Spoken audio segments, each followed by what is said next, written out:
ಟ್ರೆಕ್ಕಿಂಗ್ಗೆ ಹೋಗಿದ್ದಂತ ಶರಣ್ಯ ದಾರಿ ತಪ್ಪಿಸಿದ್ಲಾ ಅನ್ನೋ ಪ್ರಶ್ನೆ ಇದೀಗ ಎದುರಾಗಿದೆ. ಏನು ಮಡಿಕೇರಿಯ ಭಾಗದಲ್ಲಿ ಟ್ರೆಕ್ಕಿಂಗ್ಗೆ ಹೋಗಿದ್ದಂತ ಶರಣ್ಯ ದಾರಿ ತಪ್ಪಿದ್ದ ಈ ಪ್ರಶ್ನೆಗೆ ಈಗ ಉತ್ತರ ಸಿಗಬೇಕಾಗಿದೆ. 3 ದಿನ ಕಾಡಿನಲ್ಲಿ ಏನನ್ನೂ ತಿನ್ನದಿದ್ರು ಬಳಲಿಕೆ ಇಲ್ಲದೆ ಇರೋಕ್ಕಾಗತ್ತಾ? ಈ ಪ್ರಶ್ನೆ ಕೂಡ ಇದ್ದಿದೆ. ಕಾಡಿನಲ್ಲಿ 3 ರಾತ್ರಿ ಇದ್ರೂ ಸ್ವಲ್ಪವೂ ಬಟ್ಟೆ ಕೊಳೆಯಾಗಿಲ್ಲ ಶರಣ್ಯಾಳದ್ದು. ಕಳೆದು ಹೋಗಿದ್ದೆ ಎಂಬ ಆತಂಕ ಶರಣ್ಯ ಮುಖದಲ್ಲಿ ಕಿಂಚಿತ್ತೂ ಇಲ್ಲ.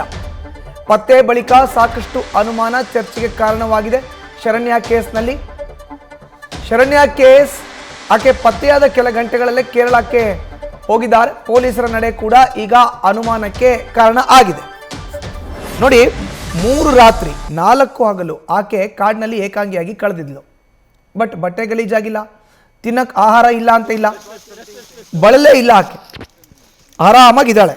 ಹಾಗಾದ್ರೆ ಶರಣ್ಯ ದಾರಿ ತಪ್ಪಿಸಿದ್ದ ಈ ಪ್ರಶ್ನೆ ಈಗ ಎದುರಾಗಿದೆ. ಕಾಡಿನಲ್ಲಿ ಏನು ತಿಂದೇ ಇದ್ರು ಯಾವುದೇ ಬಳಲಿಕೆ ಆಗದೆ ಇರಕ್ಕಾಗತ್ತಾ?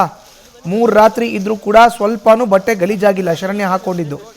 ಇನ್ನು ಕಾಡಿನಲ್ಲಿ ಕಳೆದು ಹೋಗಿದ್ದೆ ಅನ್ನೋ ಆತಂಕ ಕೂಡ ಶರಣ್ಯ ಮುಖದಲ್ಲಿ ಕಾಣ್ತಾ ಇಲ್ಲ.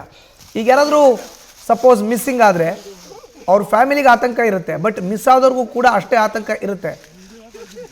ಹೆಚ್ಚಿನ ಮಾಹಿತಿ ನೀಡ್ತಾರೆ ನಮ್ಮ ಪ್ರತಿನಿಧಿ ಪ್ರಜ್ವಲ್. ದೂರವಾಣಿ ಸಂಪರ್ಕಕ್ಕೆ ಸಿಕ್ಕಿದ್ದಾರೆ.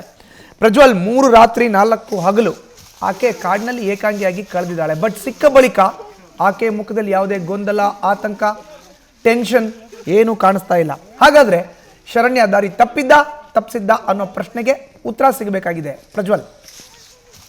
ಮಧುಸೂದನ್, ಇದು ನಿಜಕ್ಕೂ ಎಲ್ರಿಗೂ ಕಾಡ್ತಕ್ಕಂತಹ ಪ್ರಶ್ನೆ. ಯಾಕೆ ಅಂತಂದ್ರೆ ತಡಿಯಂಡಮೋಳ್ ಬೆಟ್ಟಕ್ಕೆ ಗುರುವಾರ ಶರಣ್ಯ ಟ್ರೆಕ್ಕಿಂಗ್ ಅಂತ ಹೋಗಿರ್ತಾಳೆ. ಗುರುವಾರ ಮಧ್ಯಾಹ್ನ 2:30 ನಂತರದಲ್ಲಿ ಆಕೆ ಮಿಸ್ ಆಗಿದ್ದೀನಿ ಅನ್ನೋ ಒಂದು ಮಾಹಿತಿಯನ್ನ ಹೋಮ್ ಸ್ಟೇ ಮಾಲೀಕರಿಗೆ ನೀಡ್ತಾಳೆ. ಅಂದ್ರೆ ಅವಳು ಎಲ್ಲಿ ಸ್ಟೇ ಆಗಿದ್ಲು ಆ ಹೋಮ್ ಸ್ಟೇ ಮಾಲೀಕರಿಗೆ ನೀಡ್ತಾಳೆ. ತಕ್ಷಣ ಏನು ಅರಣ್ಯ ಇಲಾಖೆ ಆಗಿರ್ಬೋದು, ಫಾರೆಸ್ಟ್ ಆಗಿರ್ಬೋದು, ಅಥವಾ ಡಾಗ್ ಸ್ಕ್ವಾಡ್ ಆಗಿರ್ಬೋದು, ಡ್ರೋನ್ಗಳಾಗಿರ್ಬೋದು, ಜೊತೆಗೆ ANF ತಂಡ, ಇವರೆಲ್ಲರೂ ಕೂಡ ಸತತ 3 ದಿನಗಳ ಕಾಲ ಹುಡುಕಾಟವನ್ನ ನಡೆಸ್ತಾಳೆ. 3 ರಾತ್ರಿಗಳನ್ನ ಶರಣ್ಯ ಗುರುವಾರ ರಾತ್ರಿ, ಶುಕ್ರವಾರ ರಾತ್ರಿ, ಶನಿವಾರ ರಾತ್ರಿ ಅದೇ ಕಾಡಿನಲ್ಲಿ ಕಳೆದಿರ್ತಕ್ಕಂಥದ್ದು. ಆ ಕಾಡಿನಿಂದ ಅವಳು ಭಾನುವಾರ ಸಂಜೆಯ ವೇಳೆಗೆ ಅಲ್ಲಿನ ಸ್ಥಳೀಯ ಕುಡಿಯ ಜನಾಂಗದ ಯುವಕರ ಕೈಗೆ ಸಿಗ್ತಾಳೆ. ಅವರು ಆಕೆಯನ್ನ ಕರ್ಕೊಂಡು ಬರ್ತಾರೆ. ಈ ಸಂದರ್ಭದಲ್ಲಿ ಆಕೆಯ ಮುಖಭಾವ ಆಗಿರ್ಬೋದು, ಅಥವಾ ಆಕೆಯ ದೈಹಿಕ ಸ್ಥಿತಿ ಆಗಿರ್ಬೋದು, ಮಾನಸಿಕ ಸ್ಥಿತಿ ಆಗಿರ್ಬೋದು, ಇದು ಸದ್ಯ ಸಾಕಷ್ಟು ಚರ್ಚೆಗೆ ಕಾರಣವಾಗಿದೆ, ಜೊತೆಗೆ ಅನುಮಾನಕ್ಕೂ ಕಾರಣ ಆಗಿದೆ. ಅಂದ್ರೆ ಶರಣ್ಯ ಈ ಟ್ರೆಕ್ಕಿಂಗ್ಗೆ ಹೋದಾಗ ಎಲ್ಲರ ದಾರಿಯನ್ನು ತಪ್ಪಿಸಿದ್ಲ ಅಥವಾ ಆಕೆ ದಾರಿ ತಪ್ಪಿದ್ಲ ಎಂಬ ಒಂದು ಚರ್ಚೆ ಕೂಡ ಇದೀಗ ಕಾಡ್ತಾ ಇರ್ತಕ್ಕಂಥದ್ದು. ಕಾರಣ 3 ದಿನಗಳ ಕಾಲ ಒಂದು ಒಂಟಿ ಯುವತಿ ಕಾಡಿನಲ್ಲಿ, ಅದು ದಟ್ಟವಾದ ಅರಣ್ಯ ಪ್ರದೇಶದಲ್ಲಿ ಹೇಗೆ ಸರ್ವೈವ್ ಆಗ್ತಾಳೆ? ಯಾವುದೇ ರೀತಿ ಆಕೆ ಹೇಳಿರ್ತಕ್ಕಂಥ ಪ್ರಕಾರ ವಾಟರ್ ಬಾಟಲ್ ಬಿಟ್ರೆ ಆಕೆ ಜೊತೆ ಇದ್ದಿದ್ದು ಒಂದೇ ಒಂದು ಬಿಸ್ಕೆಟ್ ಪ್ಯಾಕ್.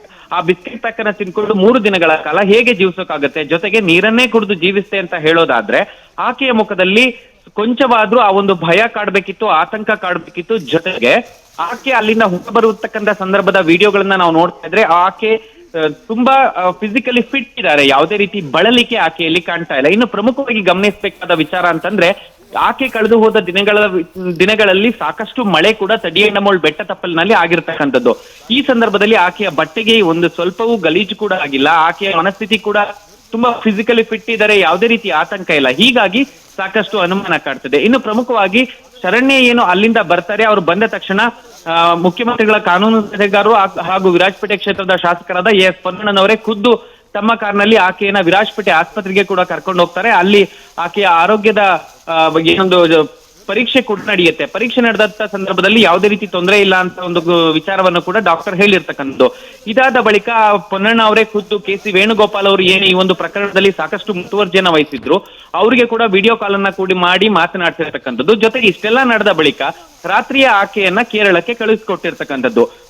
ಯೋಚನೆ ಮಾಡಬಹುದು, 100ಕ್ಕೂ ಅಧಿಕ ಸಿಬ್ಬಂದಿಗಳು ಹಗಲು ರಾತ್ರಿ ಎನ್ನದೆ ಕಾಡಾನೆಗಳ ಹಾವಳಿಯ ನಡುವೆ ತಮ್ಮ ಜೀವದ ಹಂಗನ್ನು ಕೂಡ ತೊರೆದು ಇಷ್ಟೆಲ್ಲ ಹುಡುಕಾಟ ಮಾಡಿದ್ರು. ಸ್ಥಳೀಯರು ದೇವರಿಗೆ ಹರಕೆಯನ್ನು ಕೂಡ ಹೊತ್ತಿದ್ರು. ಸ್ಥಳೀಯರು ಕೂಡ ಹುಡುಕಾಟವನ್ನ ಮಾಡಿದ್ರು. ಡ್ರೋನ್ಗಳ ಮೂಲಕ ಹುಡುಕಾಟ ನಡೆದಿತ್ತು. ಇಷ್ಟೆಲ್ಲ ಆಗಿದ್ರು ಕೂಡ ಆಕೆಯ ಮಿಸ್ ಆಗೋದಕ್ಕೆ ಕಾರಣ ಏನು? ಮಿಸ್ ಆಗುವಂತಹ ಸ್ಥಳವ ಅದು, ಅಥವಾ ಮಿಸ್ ಆದ್ಮೇಲೆ ಏನಾಯ್ತು? ಈ ಬಗ್ಗೆ ಪೊಲೀಸರು ಹೆಚ್ಚಿನ ತನಿಖೆಯನ್ನ ಮಾಡಿಲ್ಲ. ಯಾವುದೇ ರೀತಿ ತನಿಖೆಯನ್ನ ಮಾಡದೆ ಆಕೆಯನ್ನ ವಿಚಾರಣೆಯನ್ನು ಕೂಡ ಮಾಡದೆ ಸೀದಾ ಆಕೆಯನ್ನ ಕೇರಳಕ್ಕೆ ಕಳಿಸಿರ್ತಕ್ಕಂಥದ್ದು ಸದ್ಯ ಸಾಕಷ್ಟು ಅನುಮಾನಕ್ಕೆ ಕಾರಣವಾಗಿದೆ. ಅಂದ್ರೆ ಆಕೆ ಹೋಗಿ ಬೇಕಂತಲೇ ಹೋಗಿ ಅಲ್ಲಿ ಕೆಲವು ದಿನಗಳ ಕಾಲ ಇದ್ದು ಬಂದ್ಲಾ, ಈ ವಿಚಾರವನ್ನ ತಿಳಿಯದೆ ಇವರೆಲ್ಲರೂ ಕೂಡ ಗಾಬರಿಯಾಗಿ ಇಷ್ಟೆಲ್ಲ ಫೋರ್ಸ್ ಅನ್ನ ಇಟ್ಕೊಂಡು ಇಡೀ ಅರಣ್ಯವನ್ನ ಹುಡುಕಿದ್ರಾ ಎಂಬ ಒಂದು ಪ್ರಶ್ನೆ ಕಾಡ್ತಾ ಇರ್ತಕ್ಕಂಥದ್ದು. ಇನ್ನು ಪ್ರಮುಖವಾಗಿ ಆಕೆಯ ಪೋಷಕರು ಹೇಳೋ ಪ್ರಕಾರ ಈ ಹಿಂದೆ ಕೂಡ ಆಕೆ ಇದೇ ರೀತಿಯಾಗಿ ಹೊರಗಡೆ ಹೋಗಿ ಟ್ರೆಕ್ಕಿಂಗ್ಗೆ ಹೋದಂತ ಸಂದರ್ಭದಲ್ಲಿ ಯಾರ ಕಾಂಟ್ಯಾಕ್ಟ್ಗೂ ಸಿಗದೆ ಇರತಕ್ಕಂತ ಪ್ರಕರಣ ಇದೆ ಎಂಬ ಒಂದು ಮಾಹಿತಿಯನ್ನ ಹೇಳ್ತಾ ಇದ್ದಾರೆ. ಆದ್ರೆ ಅದಿನ್ನೂ ದೃಢಪಟ್ಟಿಲ್ಲ. ಹಾಗೇನಾದ್ರೂ ಇದ್ದಲ್ಲಿ ಇಷ್ಟೊಂದು ಜನರು ಇಷ್ಟೊಂದು ಶ್ರಮ ಹಾಕಿ ಹೀಗೆ ಹುಡುಕಾಟವನ್ನ ನಡೆಸುವಂತಹ ಅಗತ್ಯವಿತ್ತ ಎಂಬ ಒಂದು ಪ್ರಶ್ನೆ ಕೂಡ ಕಾಡ್ತಾ ಇರ್ತಕ್ಕಂಥದ್ದು. ಜೊತೆಗೆ ಇಷ್ಟೆಲ್ಲ ಕಷ್ಟದ ನಡುವೆ ಆಕೆಗಾಗಿ ಹುಡುಕಾಟ ನಡೆಸಿರ್ತಕ್ಕಂಥ ಸಿಬ್ಬಂದಿಗಳಾಗಿರ್ಬೋದು, ಅಧಿಕಾರಿಗಳಾಗಿರ್ಬೋದು, ಇಡೀ ರಾಜ್ಯದಲ್ಲಿ ಈ ವಿಚಾರ ಸಾಕಷ್ಟು ಸುದ್ದಿಯಾಗಿತ್ತು. ಅವರಿಗೆ ಫಲ ಏನ್ ಸಿಕ್ಕದಾಗಾಯ್ತು? ಈ ರೀತಿಯ ಟ್ರೆಕ್ಕಿಂಗ್ ಅನ್ನ ಬಂದು ಈ ರೀತಿ ಮಾಡ್ತಕ್ಕಂಥದ್ದು ಎಷ್ಟು ಸರಿ ಎಂಬ ಒಂದು ಪ್ರಶ್ನೆ ಕೂಡ ಕಾಡ್ತಾ ಇರ್ತಕ್ಕಂಥದ್ದು.